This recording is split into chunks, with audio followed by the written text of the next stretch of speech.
punt de vista material i més simple, doncs comença amb el naixement i acaba amb la mort. Bé, i té una evolució rítmica a la que ningú es pot escapar. Però, mirant-ho bé i analitzant bé les coses i profunditzant la ciència, s'ha trobat que la vida no comença amb el naixement. La vida ve d'abans, perquè els genomes ja són dels nostres antepassats més remots i la sang del fetus ve de la sang de la mare. De manera que la vida no comença amb el naixement, ja ve d'abans. Hi ha d'haver un valor etern que anima la vida, com que és el mateix esperit que anima totes les coses del món. I això cada un de nosaltres en té una part, i això és el que s'ha de conservar i on hem de dirigir l'atenció.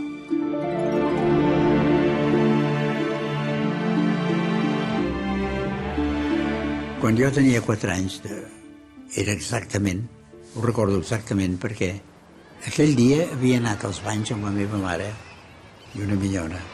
Havíem anat als banys de Sant Miquel, a la Barceloneta. Jo era molt petit, era la primera vegada que veia el mar i em va impressionar molt. Em va impressionar aquella extensió immensa d'aigua. Era una cosa que em va deixar impressionat, de tal manera que a la nit vaig somiar. Però vaig somiar que unes dones buidaven tota l'aigua.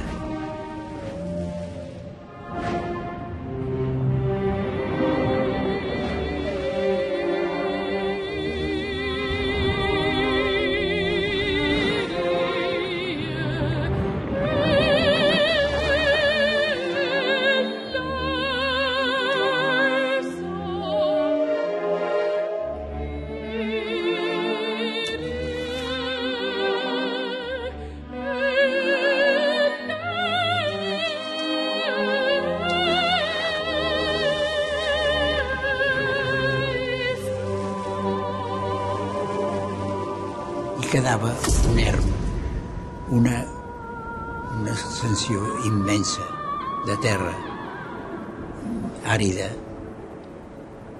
i quedava a la vista un panorama d'un erm desolat, immens, que després m'ha recordat exactament la imatge del que quedarà de la Terra després d'un bombardeig amb les armes atòmiques. És a dir, la Terra quedarà convertida en un planeta mort. I quan jo era petit, estava malalt moltes vegades. Llavors hi havia molt pocs medis a la medicina. I el metge em va recomanar que em portessin a fora. I tenia una tia que vivia a l'Escala, viuda. Vaig passar uns estius a l'Escala. I allò coincidia llavors amb la descoberta de les ruïnes d'Empúries, amb el Puig de Cadafalc, que va descobrir l'estàtua magnífica de l'Esculapi. L'Esculapi que estava fet d'un màrmol que només es produeix en un lloc de Grècia. Aquella estàtua segur que provenia de Grècia. Allò va tenir ressonància mundial, perquè volia dir la importància que tenia la colònia d'Empúries que tinguessin aquell Esculapi tan enorme en un temple. Havia de ser un temple molt important. Hi havia d'haver un temple dedicat al déu de la medicina. L'Esquirol era un fotògraf, era un dels primers fotògrafos de la Costa Brava, i aquest ens ho explicava tot. I tots jugàvem allà. Jugàvem i remenàvem la sorra, jugàvem per allà, corríem per les pedres aquelles, ens enfilàvem a la muralla d'Empúries, cèlebre muralla, i de vegades quèiem. Jo vaig caure en una cisterna una vegada i em van haver de treure'm una corda. I anàvem al Montgó. Les costes de Montgó són les més boniques de la Costa Brava, entre l'Escala i l'Estartit. Allà hi ha unes cavernes que ens hi ficàvem amb la barca i veiem la grandiositat d'aquelles coves. I el mar tenia molta vida. El mar tenia molta més vida que ara. Ara, en canvi, hi ha molt pocs peixos. La majoria de coses han desaparegut. En fi, el canvi és molt notable. bé reconec la influència que ha tingut en mi els valors humans del meu pare, els valors humans d'honestitat, de rectitud en la conducta i, en quant a la meva mare, la tendresa i el valor del sentiment i la seva actitud durant la vida, davant de la vida, de compassió i d'estimació pels altres. I el meu pare tenia una biblioteca petita però molt, molt escollida. I era un gran aficionat al Quixot. I sempre em deia, això heu de llegir quan sigueu més grans i tal. La lectura t'obre un món immens. I jo passava hores llegint. I quan vaig anar a Centelles, llavors al bosc, em vaig aportar el Quixot, que vaig llegir amb molta atenció de dalt a baix. I m'entusiasmar realment. El Quixot és una obra fantàstica, perquè representa la protesta contra les injustícies que es fan en el món i en la humanitat. El Quixot és un home que viu en el poble de la Manxa i un dia es desperta i diu, no pot ser que en el món passin aquestes injustícies i jo estigui aquí sense fer res. Haig d'anar a lluitar contra la injustícia i contra els que la fan. Això és preciós, això.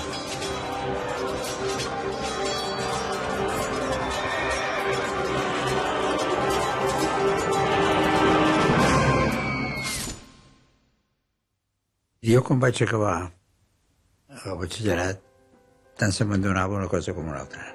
Tant ciències com lletres. M'agradava molt les ciències, la física, la química, m'agradaven. Però també m'agradava la filosofia, l'ètica, el dret. Tant podia ser abogat com filòsof, com metge, com enginyer. Tot m'agradava. La meva mare tenia un tio que era metge i havia sigut president de l'Ateneu de Barcelona. Era un home important. I el meu pare em va acompanyar a casa d'aquest i va dir, mira, el meu fill vol estudiar medicina. Què opines, tu? Va dir, mira, si vol estudiar medicina, el primer que ha de fer és ser un bon anatòmic. Perquè sense una bona anatomia és impossible fer res de medicina. I em va fer una recomanació d'una assignatura que ara no existeix i que llavors es deia tècnica anatòmica. De manera que jo havia de preparar els cadàvers perquè els alumnes dissequessin. Això ja era el màxim. El primer em va fer un horror. Vaig anar al clínic, vaig veure aquells morts per allà estesos. Però quan vaig començar a dissecar i a veure les estructures com estaven disposades i com la perfecció del cos humà, com està, em vaig entusiasmar i vaig ser un bon dissector. De manera que vaig tenir molt bones notes. A més, tenia la idea jo, i la tinc ara sempre, que quan les coses les profunditzes en el seu estudi es fan interessants, sigui la que sigui. Quan jo feia anatomia, em va impressionar personalment. El doctor Trias em va impressionar. Vaig pensar, mira, aquest és un home simpàtic i que jo no era alumne seu ni res. I vaig pensar, quan acabi les anatomies procuraré entrar a la clínica de Joaquim Trias. I així ho vaig fer. Tots els òrgans són importants, cada un té la seva importància, però vaja, el més característic, el més superior de l'home és el cervell. El cervell és d'una complexitat tremenda. Un materialista que diu que el cervell s'ha fet sol tot és absurd, no pot ser una cosa que s'hagi desenvolupat d'aquesta manera i que sigui l'origen del pensament i del sentiment. És impossible. És a dir, hi ha un misteri que ho dirigeix tot i que la ciència no pot penetrar. I això tothom ho ha de tenir present. És a dir, com més es desenvolupa la ciència, més necessari es veu l'existència d'algú que no és ciència, però que és una veritat que desconeixem, que ho anima tot. Que ho anima tot, no solament ho anima tot, sinó que imposa un ordre, imposa que els astres segueixen el seu cicle constant i matemàtic i tal, i la vida dels homes igual, i tot això ens ve imposat per una força que existeix i que és l'esperit universal, o digue-li Déu o digue-li el que vulguis.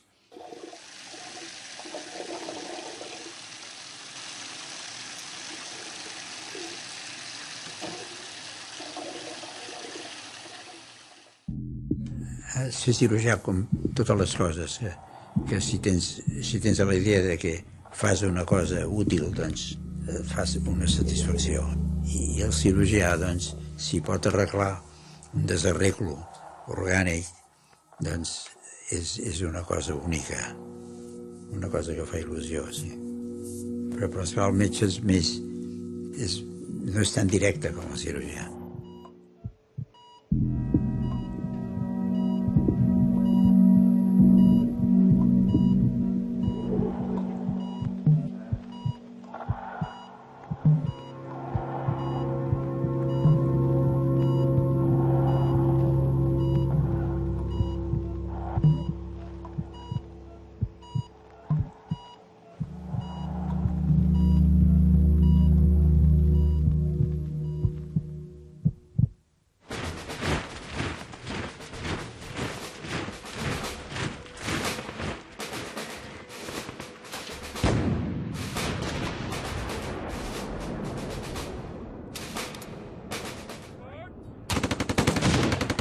Bé, miri, la guerra civil d'aquí era una guerra molt especial.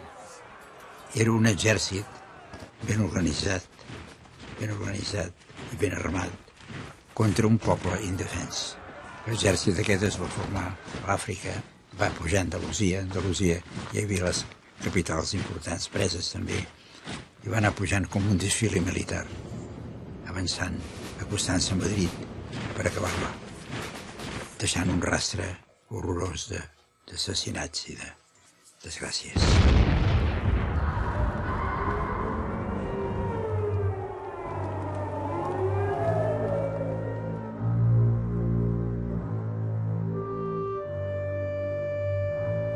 Això cridava l'atenció de tot el món. És clar que la rebel·lió dels militars va deixar la república desguarnida, sense ordre, i la llibertat sense ordre no pot ser.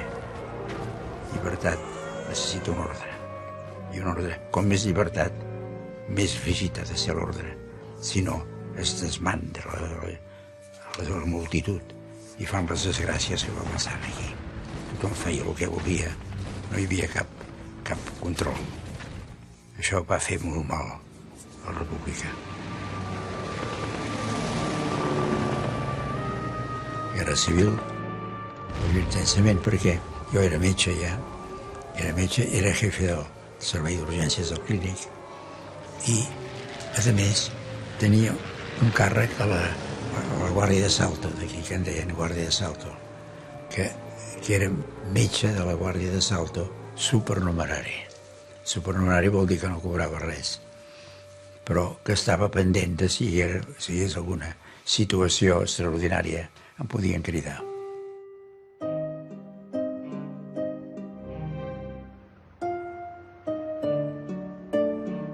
Jo vaig tenir la sort de ser un dels primers cirurgians d'aquest servei. No vaig tenir oposicions de cirurgià.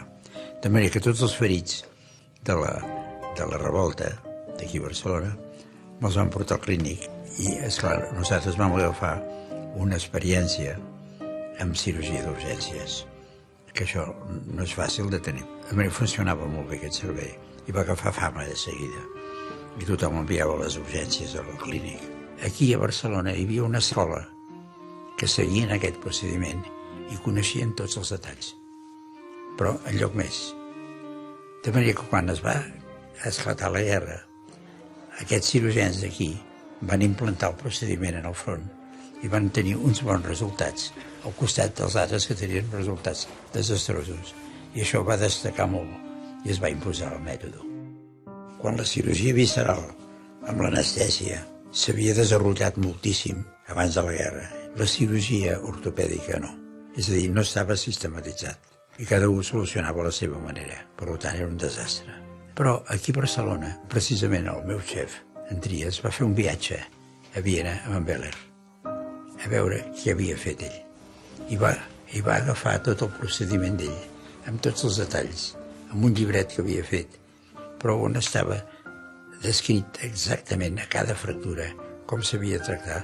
Llavors en Trias va venir a Barcelona i va muntar el primer dispensari de fractures al món, després del de Viena, per curar les fractures, racionalment i científicament.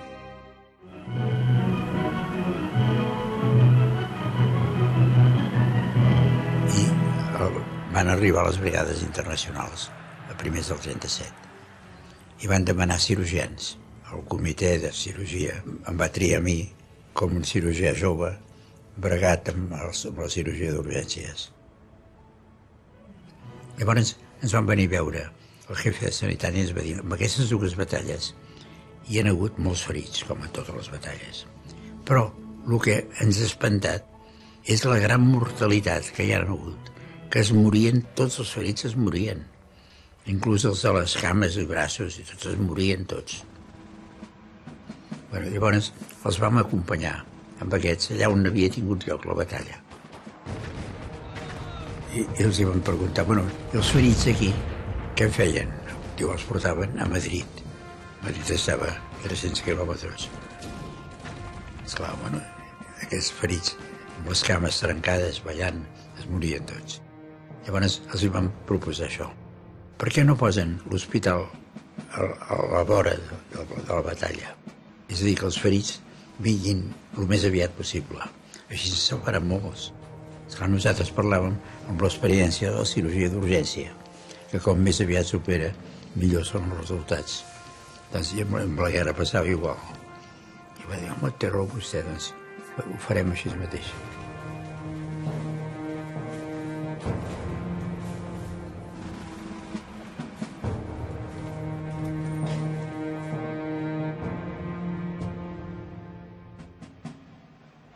L'exèrcit republicà, que no era exèrcit, eren les milícies, que no tenien mandos i actuaven desordenadament i despavoridament davant de la cavalleria mora, que deien que era terrible, que degollaven a tothom, feien un desastre, i fugien. I llavors, quan estaven en aquest moment de fuga davant de l'enemic, que anava arrogant, avançant, imperturbable, van veure venir com una cosa fantàstica, un batalló ordenat de soldats uniformats, un capità al davant, un capità anglès, correctament vestit, amb un bastó de mando, que anava avançant imperturbable, indiferent a les bales que mataven a tothom. I en vista d'això, la cavalleria mora, que sempre havien avançat sense perdre, van fugir despavoriblement i van perdre la batalla de Jarama, gràcies a aquell batalló, dirigits per un capità amb un bastó de mando anglès, que era el capità Nathan. Quan en la guerra vaig veure aquells internacionals que venien de fora, em van recordar, molts d'ells, la figura del Quixot, que també van venir aquí a lluitar per un ideal. El Quixot va ser un exemple molt important.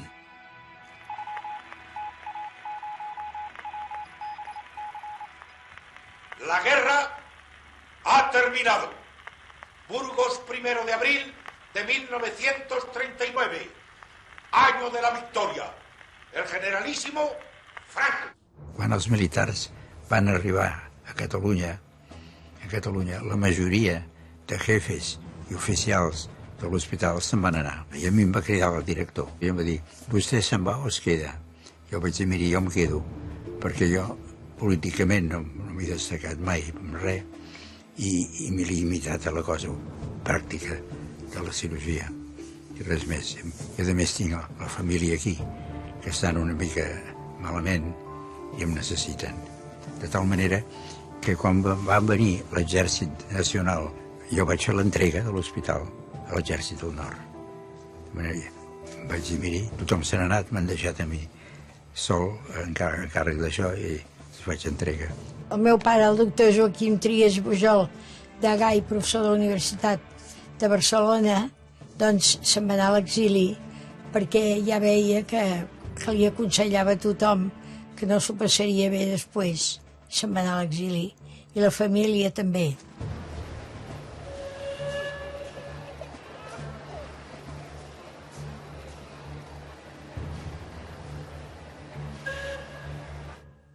Com diu Tucídides, en el seu tractat sobre les guerres, diu la història de la humanitat s'ha fet a base de guerres. I efectivament, però això ha tingut el seu auge, el seu punt culminant en el segle XX. El segle XX va començar amb la guerra del 14, entre França i Alemanya, guerra europea. Però molt cruenta va ser. Crec que 10 milions de morts. La gent d'aquí estaven molt dividits també. Uns desitjaven que guanyessin els francesos, els aliats. I cada una de les guerres s'ha anat fent més cruenta i més cruel. Que l'última amb l'energia atòmica ha arribat al màxim.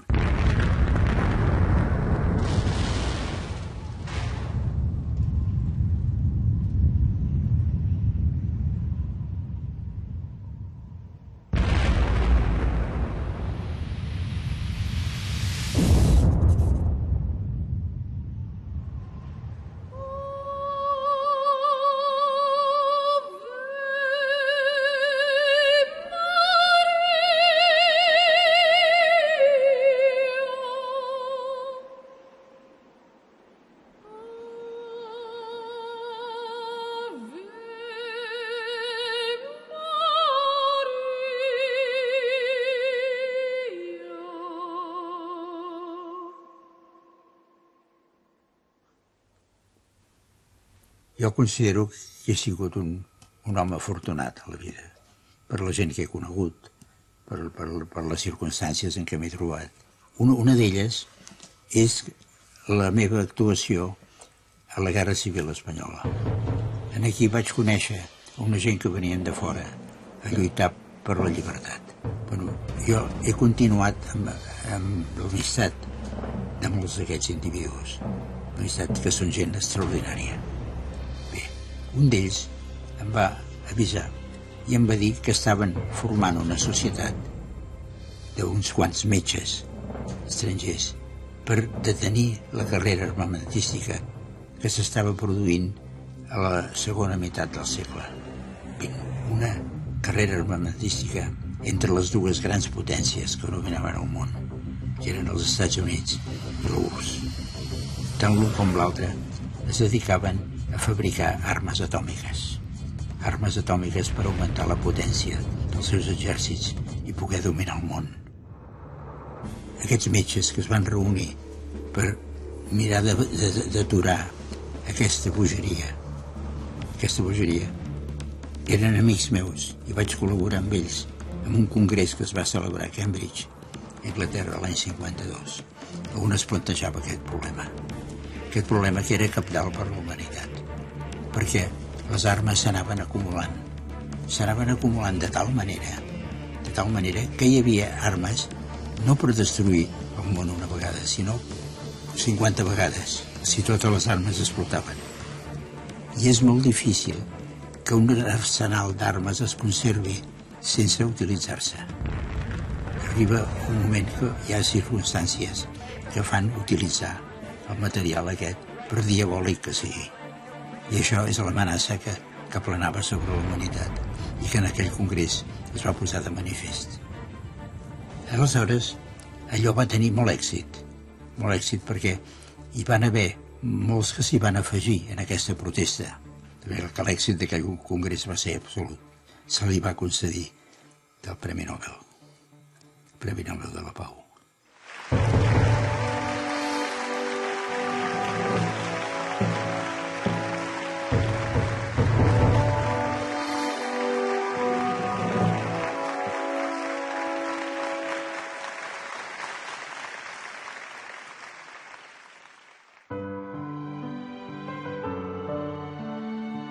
Ens vam conèixer de molt joves, sobretot jo.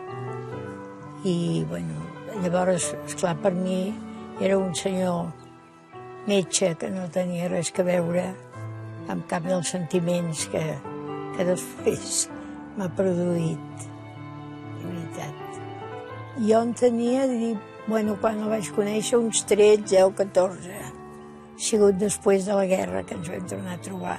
Ens vam tornar a trobar és perquè a Moisès sempre, per saber notícies del papà, anava a parlar i a visitar la meva àvia i les meves ties.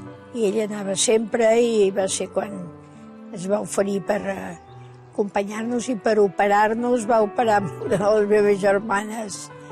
I vam començar de sortir junts i ens ho vam solucionar molt aviat, perquè de seguida Moisès tenia 33 anys, i esclar, quasi 10 anys més, i va dir, no, això ho hem d'arreglar com puguem, perquè era un moment difícil, però quan un és jove i tens ganes d'una cosa, no hi ha res difícil, veritat.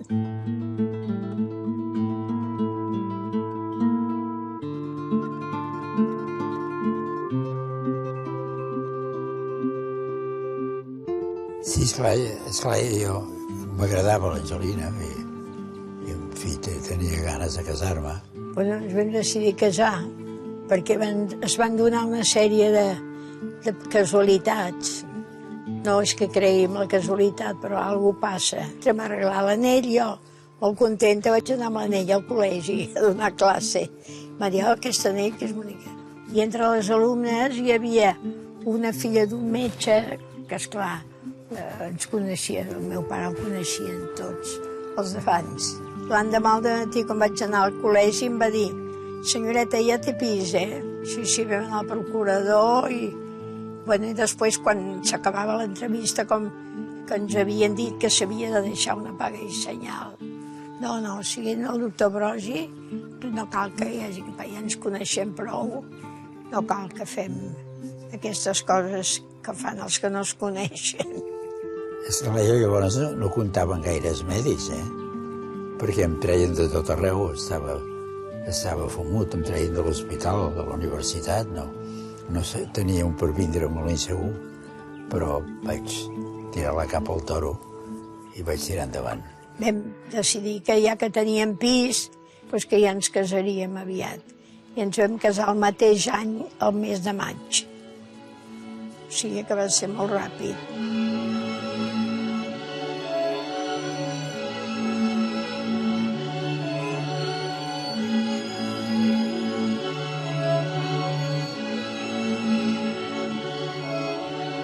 En aquells moments el nostre món estava pertorbat per el final de la guerra.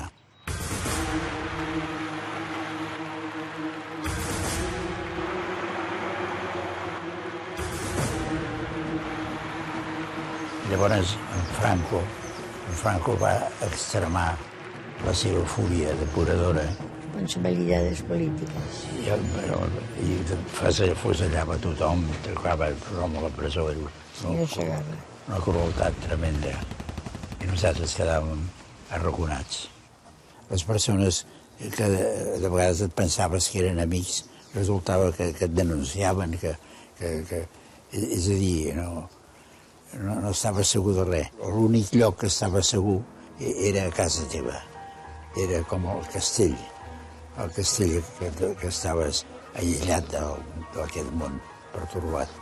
Els amics, els que sabies que pensaven com tu. Això creava una gran amistat entre tots aquests. Esclar, jo m'havia casat amb la filla del meu mestre, perquè tenia una gran admiració i una gran... En fi, era com de la família. Tota la família d'ell, la meva família i els nombrosos amics.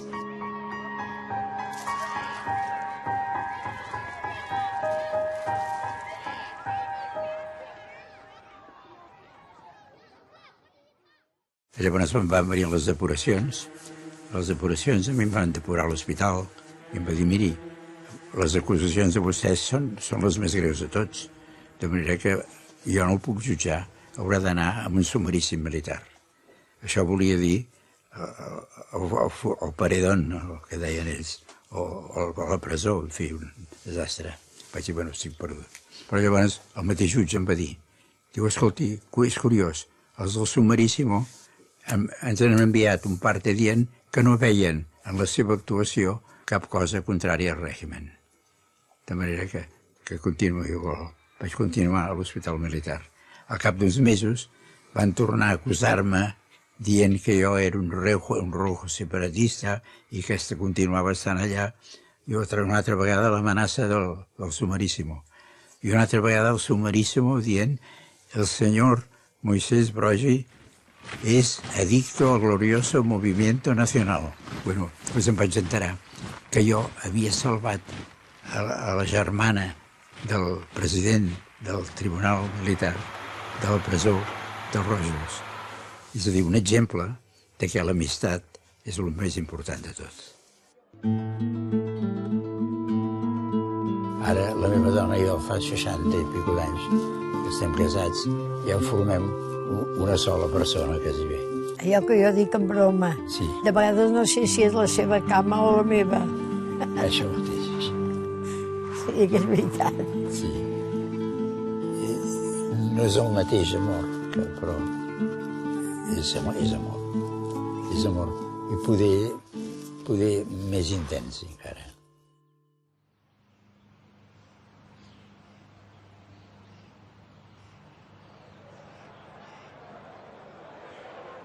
L'Hospital Sant Joan d'Espí Moisès Broggi ja és una realitat.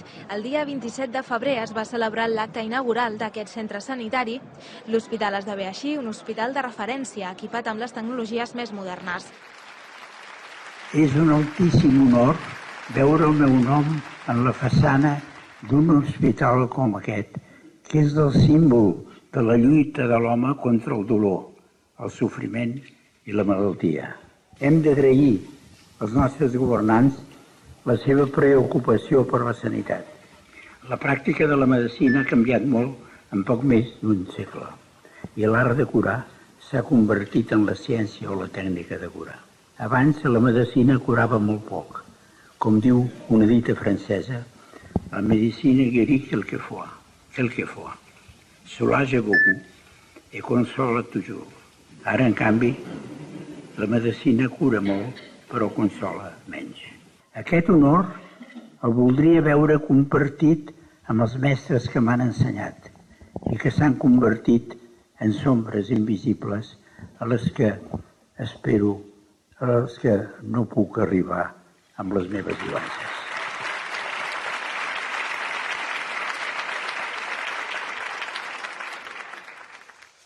Bueno, hauríem de parlar una mica de les drogues, perquè la medicina sense les drogues calmants queda molt indefensa i quedava encara més abans, que disposava de poques coses més. De tal manera que hi havia un metge cèlebre, el Sydenham, un metge anglès, que li deien l'Hipòcrates anglès, metge molt important, que deia: si em treuen l'opi del receptari, deixo de fer de metge.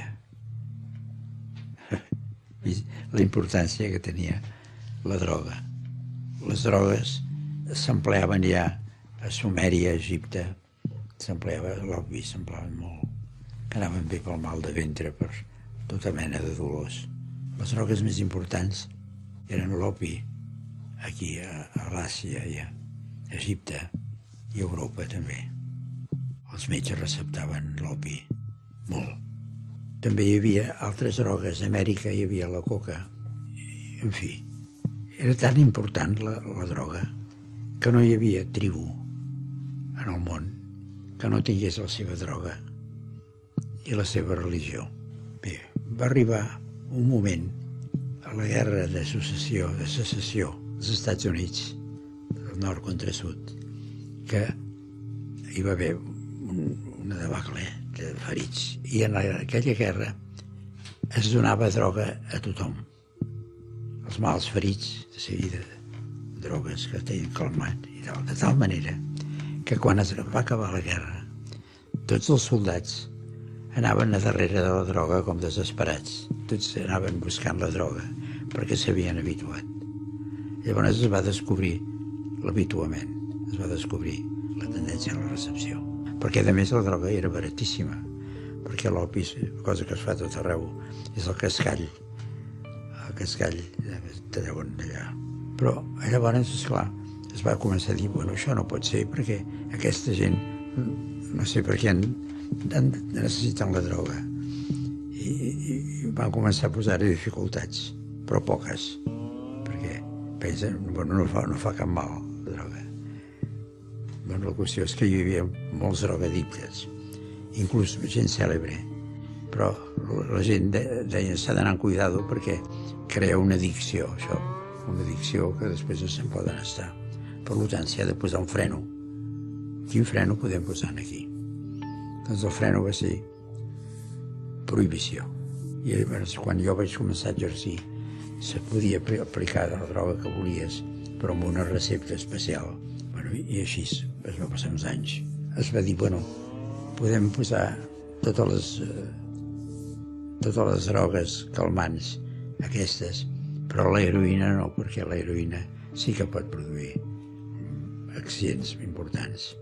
I jo vaig tenir un malalt que tenia una gangrena pulmonar, tossia i treia trossos de pulmó per la boca, gangrenat, amb una pudor que feia tremenda.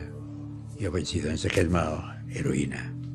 Contra tots els que deien, no, heroïna no. Però aquell home l'endemà em va dir, oh, mira, em trobo molt bé. Però tu, sí, tu, però tant se m'endona. Va ser un èxit, l'heroïna. I per això el cito, aquest cas, perquè és un cas patent de la necessitat de les drogues. Però després la prohibició es va anar exagerant de tal manera que ara per la droga s'han de fer una mà de permisos i de coses que fan molt difícil l'aplicació de la droga. I això, què passa amb això? Quines conseqüències té? El que busca la droga ha d'anar al mercat negre. Al mercat negre la droga va 1000 vegades més cara del seu valor inicial. I el que necessita la droga té la necessitat urgent, la necessitat inevitable de buscar-la, de tenir-la. Per tant, què ha de fer? Robar, estafar, és l'origen d'una delinqüència tremenda. Perquè necessita la droga. I no la troba si no és al mercat negre i amb un preu extraordinari. A més, el ser al mercat negre fa que pugui ser adulterada. I en comptes de donar la droga, li donin una droga diluïda o una altra droga i això.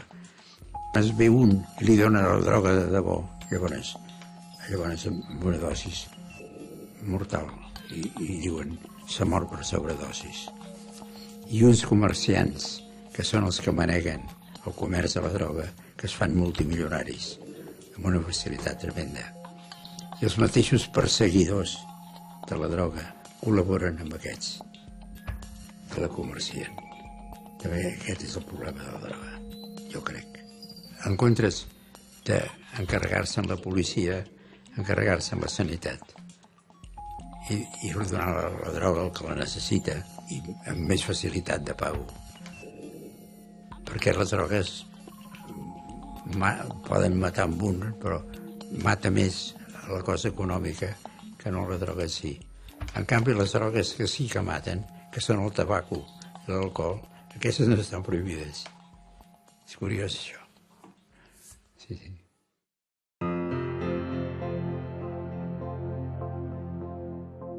La ciència va molt bé, ha fet coses extraordinàries, ens ha donat benestar, comoditat, facilitat de viatges, la ciència molt positiva. Però, en canvi, l'aplicació de la ciència és el que pot ser bo o pot ser dolent. És a dir, la ciència pot aplicar-se cap al bé o cap al mal. I si s'aplica cap al mal, que és el que es fa també, doncs pot arribar a l'aniquilació de la humanitat.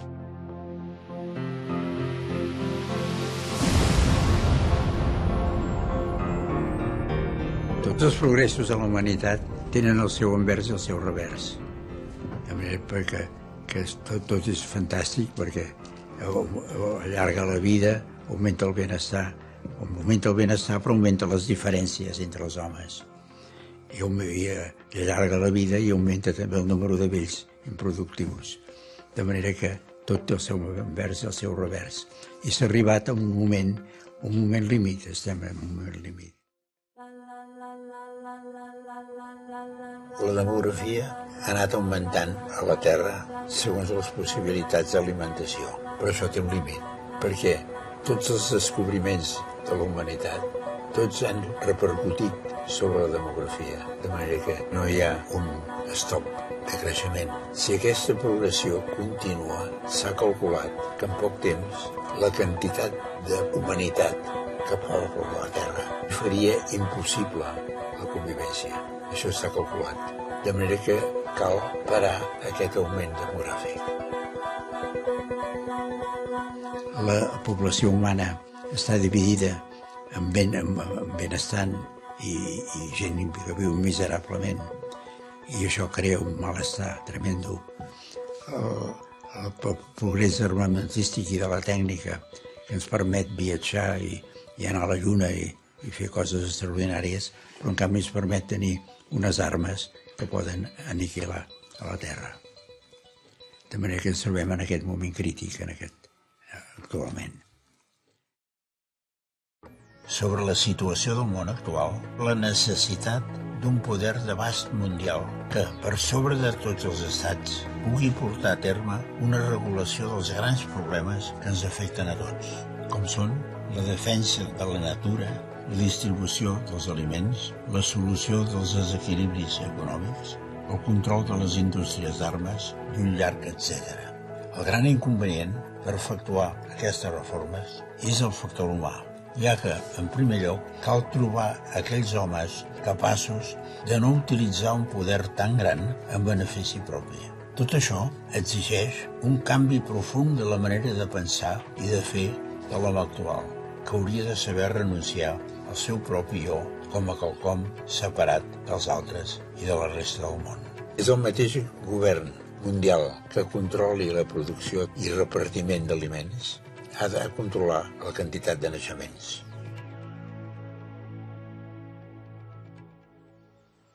Avui és necessari l'ensenyament de la religió a tothom per saber que hi ha alguna més enllà de les matemàtiques i de les matèries bàsiques. Hi ha alguna més enllà.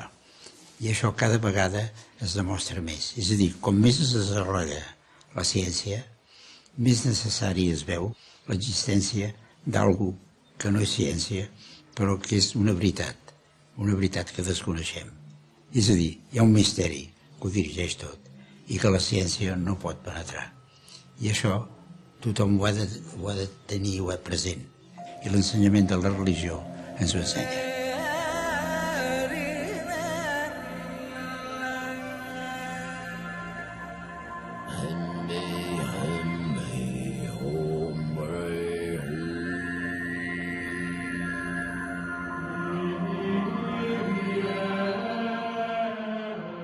El concepte de Déu, sí, això és el concepte de Déu, que és molt difícil d'entendre. Com és difícil d'entendre també el concepte de l'esperit universal, diríem. L'esperit universal que ho dirigeix tot, i que tots estem sotmesos a ell. És a dir, jo comparo el concepte de Déu amb el concepte de l'infinit. El concepte de l'infinit, existeix l'infinit? Ningú ho sap, però és impossible pensar en el concepte d'un límit. És més fàcil pensar en l'infinit que pensar en un límit. Doncs Déu és exacte. És impossible pensar que les coses existeixen sense l'existència d'un principi universal que ho dirigeix tot d'una manera intel·ligent i d'una manera... Ara, confondre això amb una persona, això ja és discutible.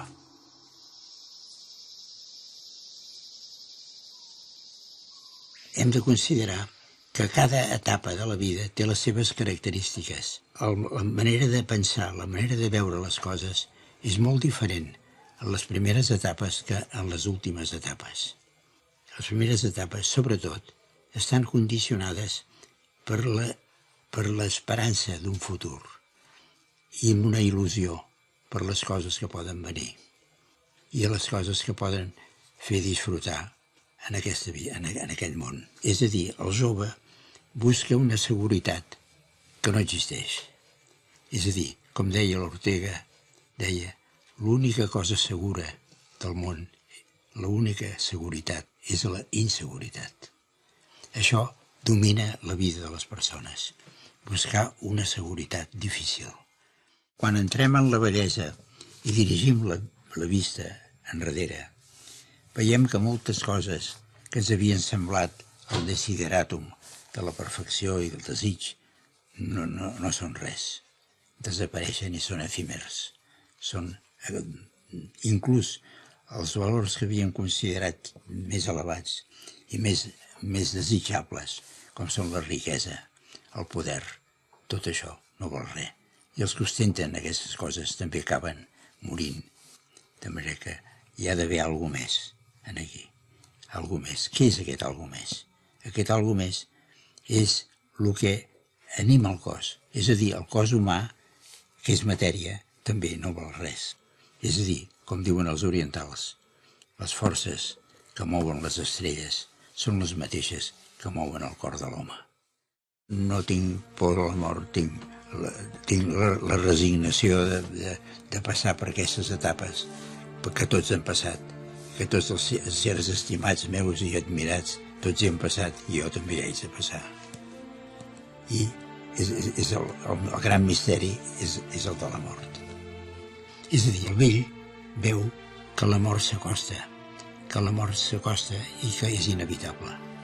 I perd la confiança i la il·lusió amb les coses a venir. I en canvi pensa molt en el passat, amb les persones que havia estimat i que ara no existeixen.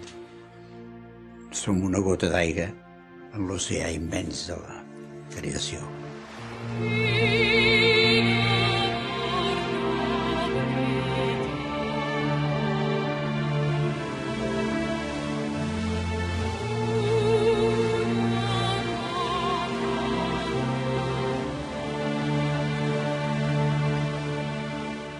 L'única cosa que perdura i que ens alegra, que ens dona una alegria d'haver-ho viscut, són les relacions humanes.